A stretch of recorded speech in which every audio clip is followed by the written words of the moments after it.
Pinagpalang araw sa ating mga mag-aaral na grade 9. Ang ating unang aralin ay magmumula sa unang module na pinamagatang Layunin ng Lipunan, Kabutihang Panglahat.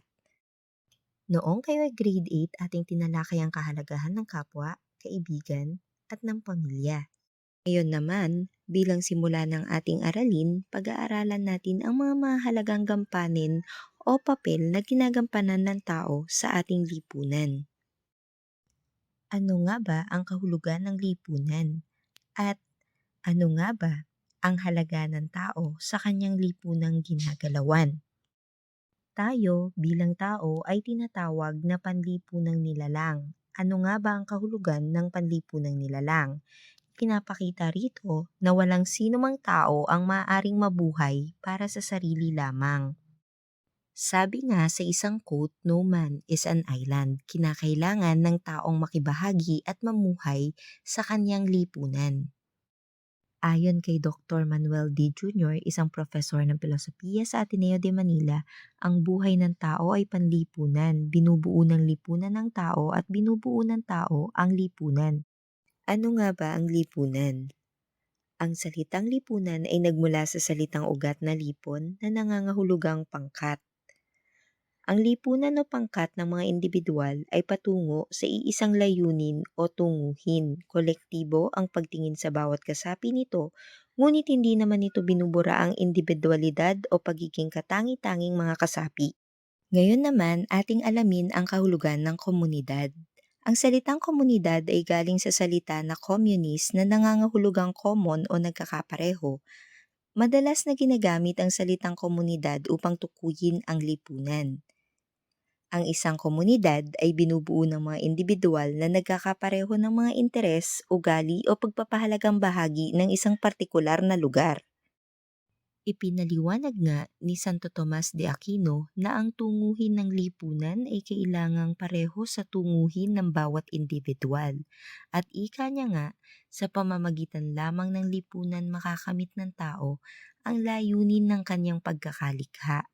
Mga ilang katanungan para sa'yo. Anong lipunan ang iyong kinabibilangan? Ano ang inyong nagkakaisang layunin? Sino sa iyong kasama sa lipunan ang bahagi rin ng iyong komunidad? Ayon kay Jacques Maritain, ang manunulat ng aklat na The Person and the Common Good, hahanapin talaga ng taong mamuhay sa lipunan sa dalawang mahalagang dahilan. Una, ito ay dahil sa katotohanang hindi siya nilikhang perpekto o ganap. Ang ikalawa, dahil likas para sa kanya ang magbahagi sa kanyang kapwa ng kaalaman at pagmamahal. Ngayon naman, ating aalamin ang mga elemento ng kabutihang panlahat. Una, ang paggalang sa individual na tao. Dahil ang kabutihang panlahat ay nagpapahalaga sa kalikasan ng tao, hindi ito lubos na iiral lang, hindi kikilalanin at pahahalagahan ang kanyang dignidad. Ikalawa, ang tawag ng katarungan o kapakanang panlipunan ng pangkat.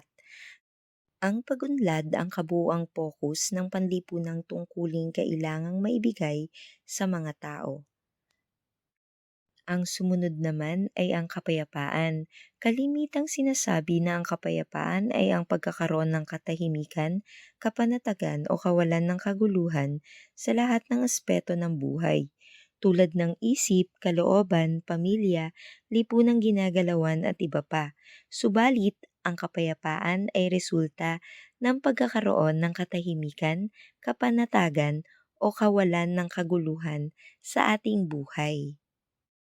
Kanina ay nabanggit natin ang mga iba't ibang elemento ng kabutihang panlahat. Ngayon naman ating tukuyin ang mga naging hadlang sa pagkamit ng kabutihang panlahat. Una, nakikinabang lamang ng benepisyong hatid ng kabutihang panlahat, subalit tinatanggihan ng bahaging dapat gampanan upang mag-ambag sa pagkamit nito. Ang ikalawa, ang individualismo o ang paggawa ng tao ng kanyang personal na mga naisin. Ang ikatlo ay ang pakiramdam na siya ay nalalamangan o mas malaki ang naiaambag niya kaysa sa nagagawa ng iba.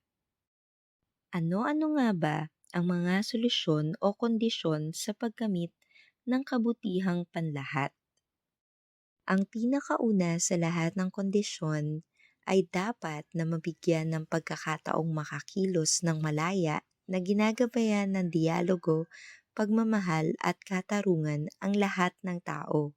Ang pangunahing karapatang pantao ay nararapat na mapangalagaan. Ayan naman ang ikalawa. Ang ikatlo naman ay ang bawat individual ay nararapat na mapaunlad patungo sa kanyang kaganapan.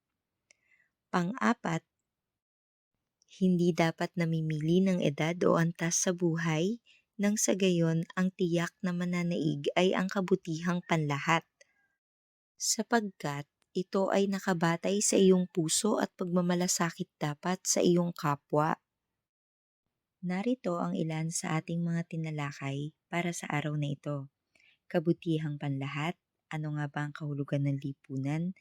Kondisyon sa paggamit ng kabutihang panlahat, mga elemento ng kabutihang panlahat at ang mga hadlang. Muli, Grade 9, magandang araw at pagpalain ang bawat isa.